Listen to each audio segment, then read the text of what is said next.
ত্রয়োদশ জাতীয় সংসদ নির্বাচনে মোট প্রার্থী ১,৯৮১ জন, যেখানে পেশা হিসেবে ব্যবসা উল্লেখ করেছেন প্রায় ৪৮% প্রার্থী। অন্যান্য পেশাজীবীদের অংশগ্রহণ উল্লেখযোগ্যভাবে থাকলেও পেশা হিসেবে রাজনীতি উল্লেখ করেছেন মাত্র ১.৫৬% প্রার্থী।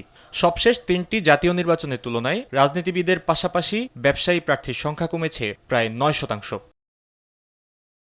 টিআইবির এ গবেষণা স্পষ্ট করে রাজনীতিকে আর দেখা হচ্ছে না দীর্ঘমেয়াদী পেশা বা আদর্শভিত্তিক চর্চা হিসেবে, বরং অর্থনৈতিক সক্ষমতা এখন প্রার্থী হওয়ার প্রধান যোগ্যতা হয়ে উঠছে। ফলে তৃণমূল রাজনীতিক ও সাধারণ কর্মীদের সংসদে প্রবেশের সুযোগ সীমিত হচ্ছে, যা রাজনৈতিক প্রতিনিধিত্বকে একটি নির্দিষ্ট শ্রেণীর মধ্যে সীমাবদ্ধ রাখছে।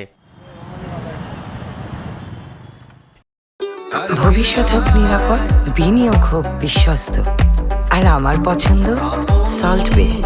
ওয়েলকাম টু সল্ট বে। এর ফলে শুল্ক, ব্যাংক ঋণ, আমদানি রপ্তানি বা সরকারি ভর্তুকি সংক্রান্ত নীতিতে নিজস্ব ব্যবসায়িক স্বার্থকে অগ্রাধিকার দেওয়ার প্রবণতা বাড়ে বলে মত অর্থনীতিবিদদের।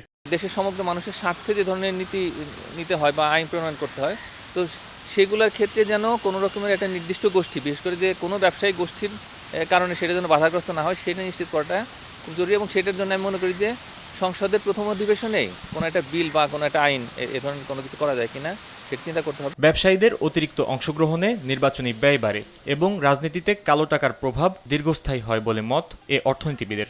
বাস্তবতা হচ্ছে এই যে যতটুকু নির্দিষ্ট করা আছে, মানে ঊর্ধ্বসীমার চাইতে অনেক গুণ বেশি আসলে অর্থ খরচ হয়ে যায়, এবং এখানে কালো টাকার যে ছড়াছড়ি এগুলো আমরা সবসময় শুনতে পাচ্ছি। যিনি ব্যবসায়ী হন তার এই আত্মীয় স্বজনরাও ধনী হয়, এবং তার যে শুভাকাঙ্ক্ষী তার দলের পক্ষ থেকে যে অর্থ খরচ করা হয়, এই সব মিলিয়ে দেখা যায় কি যে বিপুল পরিমাণে অর্থ খরচ। বিশ্লেষকদের মতে রাজনীতিতে যখন পেশার চেয়ে পুঁজি বড় হয়ে ওঠে, তখন সংসদে জনস্বার্থ নয়, প্রাধান্য পায় ক্ষমতার হিসেব। ফাহিম ইউসুফ, দেশ টিভি, ঢাকা।